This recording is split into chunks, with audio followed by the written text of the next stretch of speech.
What do you remember about Led Zeppelin's first rehearsal? I remember the little room. All I can remember was it was hot, and it sounded good. Very, very, very exciting and very challenging, really, because I could feel that something was happening within myself and to everyone else in the room. It felt like, I don't know, we just found something that we had to be very careful with this thing that we'd found because we might lose it. But it was remarkable, just the power. What influences did everyone bring to Led Zeppelin?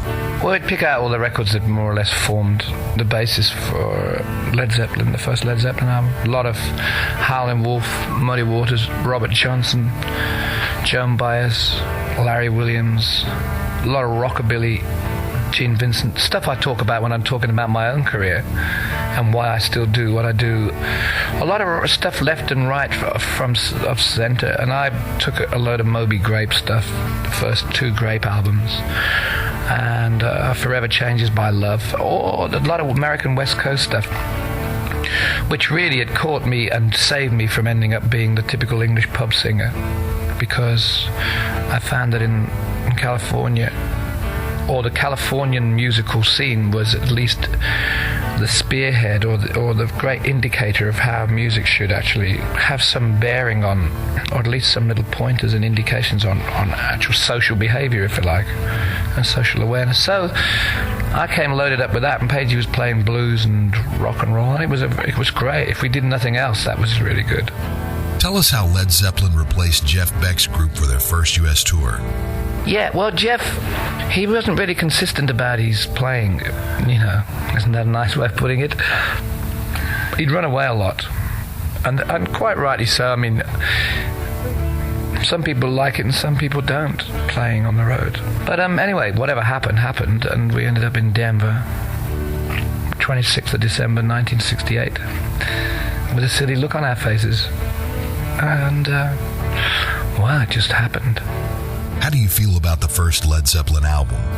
If I'd have been a little more relaxed and a little less intimidated, it would have been, for me, it would have been that much better. I'd have sung the same songs with the same phrasing, but I would have sung them, I don't know, a bit less nervously. It's just that, like, the performances aren't that great. The records are super, They're all good. There ain't a bad record. But it's just, when you look back, you become very analytical. And when you analyze an entire piece, then it's usually something to do with the mood that you're in, or the conditions that you work under. And I was very intimidated. I don't know. I mean, maybe I had a complex, or maybe I was just neurotic or paranoid or something like that. But I thought, this is all too much. Am I really here? Do I belong in this sketch? And so really the record feels like that for me, for my contribution. But it really, as a collection of tunes and a way to play and expand, it was great. What was the Led Zeppelin stage show like? The element of risk was the great thing about it. In certain areas within the set, we knew that there was going to be excitement factor, where we were going to try and do something that all go somewhere, which we hadn't plotted at all. Hadn't planned, and see if we could get out of it. Well, in the end, we just kept getting out of it and forgot about the music. What was it like recording the second Led Zeppelin album on the road? When we were in LA, we wanted to try and use the studio Gold Star, which Phil Spector did his early, most successful stuff with that huge wall of sound. But they'd taken all the equipment out, and Gold Star was, I think, where Cochran did some of his stuff. And so we ended up going to Delphi Studios, where Chan Romero and Richie Valens had recorded, and we did I think we did Moby Dick there. And then we did a Ramble On in New York, bits of Bring It On Home in Vancouver, I think. Why did you go to Wales to come up with the material for Led Zeppelin 3? All we wanted to do was keep stretching. This is the whole thing about Led Zeppelin, or about Jimmy or myself or anything that happens. John Paul too, he's composing some quite remarkable music in England in a different field. And we wanted to try and stretch it out and open it up and change, just shock ourselves to see exactly what we could do. So we set off in a Jeep with Strider the dog and some kids, 2 women, and a gypsy bodyguard. We just started going back into more of an acoustic vein. It wasn't an area that we hadn't touched, because Your Time Is Gonna Come, Babe, I'm Gonna Leave You All. And the total awareness of, or not total, but just being exposed to the incredible string band and Roy Harper and all that sort of stuff around, which was music for the head, which was coming from more acoustic based. And that's what we did, and I think it was a great success. The least successful Led Zeppelin album, and with the critics screaming for our lives and blood, saying, "What's this crap?" It was probably one of our finest moments. And the fact that we deemed that we had to do it at all is a fine moment. Tell me about Houses of the Holy. Houses of the Holy was really probably one of the... I think it was really a very inspired time, because I think the material is very much to the point. It's very focused and strong. I think the grunge was great. Rain Song was really good. And I think there was a lot of imagination, and I prefer it much more than the 4th album.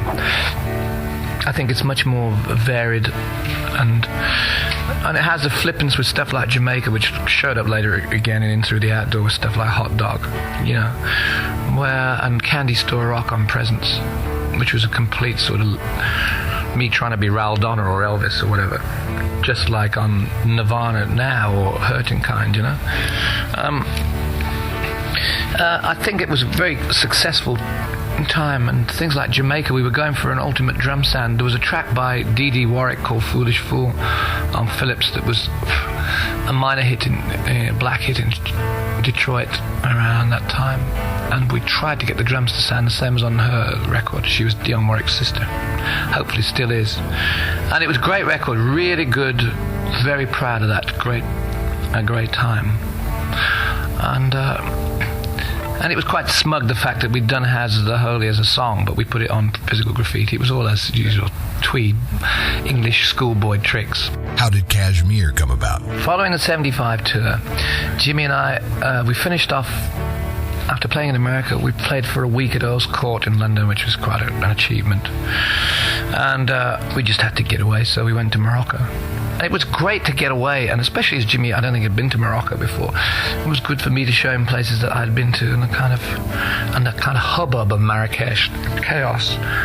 And then we headed south into towards Tantan, which is where the edge of the Mauritanian Spanish Sahara war with Morocco was later to go on. And somehow or another, the lyrics to Cashmere developed along that road somewhere. Tell me about Traveling Riverside Blues. Traveling Riverside Blues, when a man gets personal and wants to have his fun. When I was a kid, and I used to go to all the folk clubs and listen to people singing unaccompanied vocal work, rather in the lines of sort of English folk song, the derivation of English folk song, the unaccompanied coal miner from Durham wailing away about the bloke's making all the money and he's not getting any.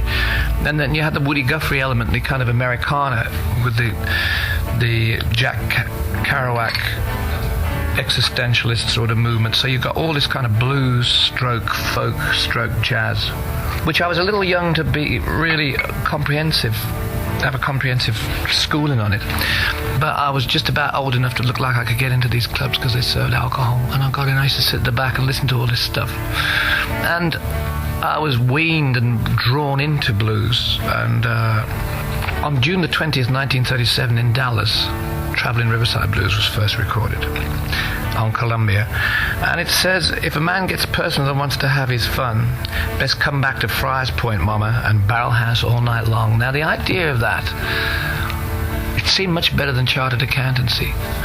The idea of some troubadour going up and down the Mississippi River, getting off at the landing and playing and really having a good time, and being kind of not a modern highwayman, but it's not even the bard who goes from court to court and sings the praises of the king and then moves on safely. It's just the idea of this guy getting away with it. Now, Robert Johnson didn't get away with it forever. He was murdered.